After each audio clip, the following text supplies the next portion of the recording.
Great. Hey, Roger, you've got 10 minutes with Jennifer. Please keep an eye on the chat for timing cues and state your name and outlet up top, and then you can get started. Cheers, thank you.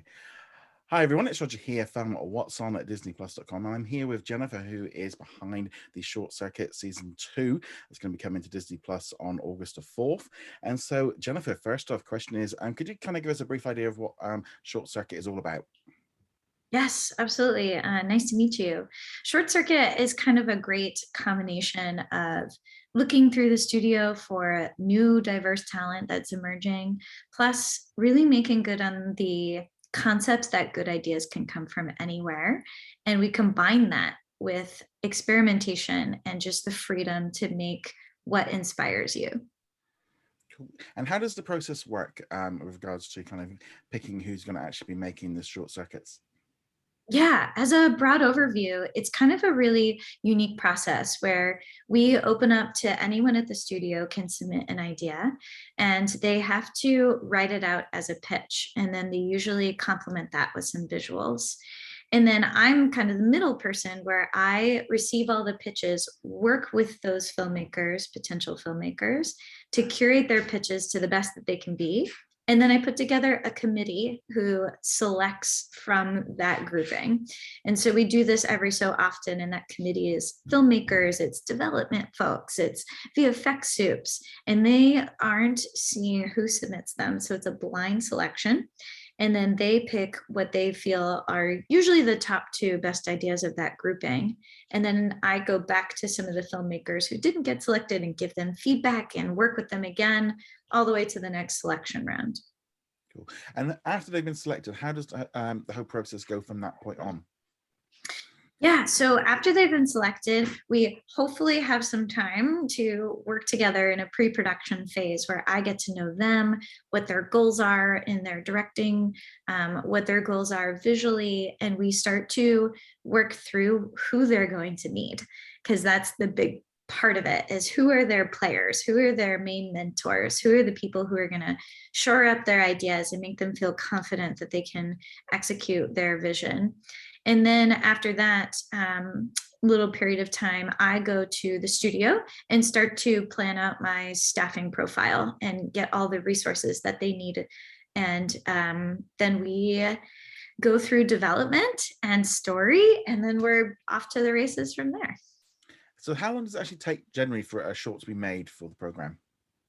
You know, overall, it's about 4 months of, if you were just to put everyone straight on, it would be about 4 months. But sometimes the director availability or the availability of people in the studio change.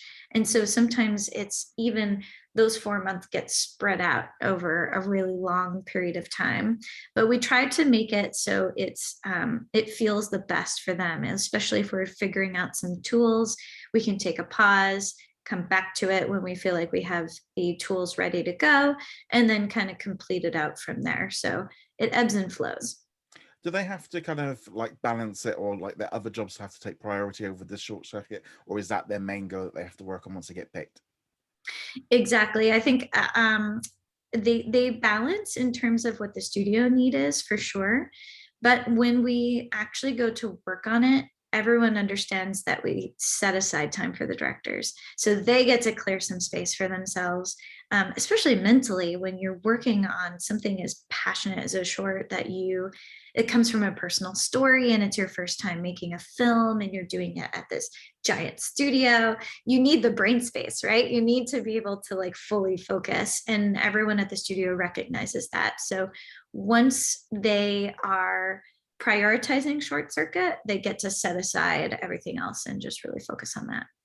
That's cool, because the whole thing as well with these short programs, not just with Short Circuit but also with Launchpad and Spark Shorts, is it feels right now you've kind of got this whole thing of shorts being so important to kind of getting the next people ready. How do you feel like the importance of these short programs is right now for Disney? Yeah, I think that it's all about the support, especially from top down. I mean, everyone from the executives all the way through are really, really supportive of Short Circuit. And I think for a lot of the reasons that you're naming, plus it gives the opportunity for the studio to continue to push themselves and look at different voices, look at different styles. And I think the emerging talent that comes out of that too really shines a lot of the time. And that's an excellent way for people to get overall pipeline experience and to kind of get their feet wet and just get noticed, which is, I think, a lot of the goals of the other programs as well. Also, with the experimentation, is there anything from the previous Short Circuits yet that have kind of something that they've learned that they've taken on into like future films? Oh my gosh, absolutely. I mean, especially for me, I would say there's so many things for me that I learned doing a lot of the shorts in season one that I carried over. And I'd say everything from what Kim was talking about and starting her song first, writing her song, getting it all written and recorded even before we started storyboards, to me was as a key piece that I think really benefited her short individually. So even just like small things like that, carrying it over. But also we really push on some of our programs that we have in the studio. Season one heavily used a lot of meander skill sets, and then teaching that to multiple people, learning how to 2D animate from people who had never done it before on Dinosaur Barbarian. That wasn't just all our veterans. We had some amazing veteran mentors who then taught people who had never done hand-drawn and were traditionally CG animators. So that kind of like cross training between departments of things that people haven't done before is something that we have carried forward. And I think it's kind of amazing to watch people do something for the first time and really succeed at it. Yeah, definitely kind of it's like the whole aspect of getting people going and kind of giving a lot of experience is one thing. But I also kind of want to jump into, was there anything like you learned personally from going from season one into season two that you sort of changing maybe for like upcoming seasons? Yeah, absolutely. I think that for me, one thing that I really took away from Jinghua, for example, in season one, is we spent a portion of the production with all of the artists sitting in one place. And it was only a certain portion because we were trying it out. It was something new. And I learned that communication and that camaraderie that came out of that experience was invaluable for complex short. So for Jakob short, from everything past story, we put everybody in the same area. We cleared out this huge area in front of my offices in the building, and we put his entire team in one place.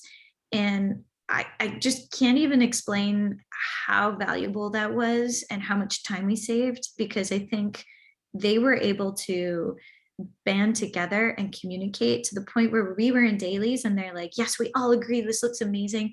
We're just doing this officially on the big screen because we have to show it in dailies. They had already been 2 steps ahead of themselves.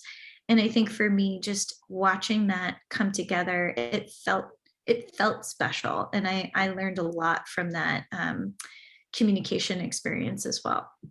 Yeah, I mean, I know for me, Jakob's one, his was really hard. I mean, I'll be honest, I cried at the end of it. So I was just going to ask you, and it might be difficult, but have you got a personal favorite out of the ones that you've made so far? Oh gosh. Oh, they're so different. They're so different. I will say this. The first time I heard the theme song to Dinosaur Barbarian coming back from the Mondo Boys, I had banged the whole way through. I just could not get over how exciting that song was, and knew when we went to pitch it to people at the studio, all we had to do was play the song and people got pumped up and excited. So I think like that energy that Kim has around her short is fantastic. But I will say the sensory experience of Rhiannon's in this season, where it's all encompassing. It's your eyes, it's your ears, it's the buildup of that feeling. It feels really unique and different. And I think just having those two as examples of the widest ranges, and I have done stop motion before, so to jump into Ryan's and Lisa's, oh my goodness, it's really hard. It's just like such unique experiences. And I think that's what keeps me going, keeps me interested and engaged in each one of them, because they all want to do something different. And I love that.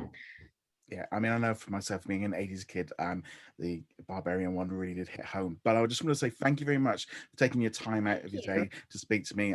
Good luck with the series, and it will be arriving on Disney Plus on August the 4th. Thank you. Thank you so much.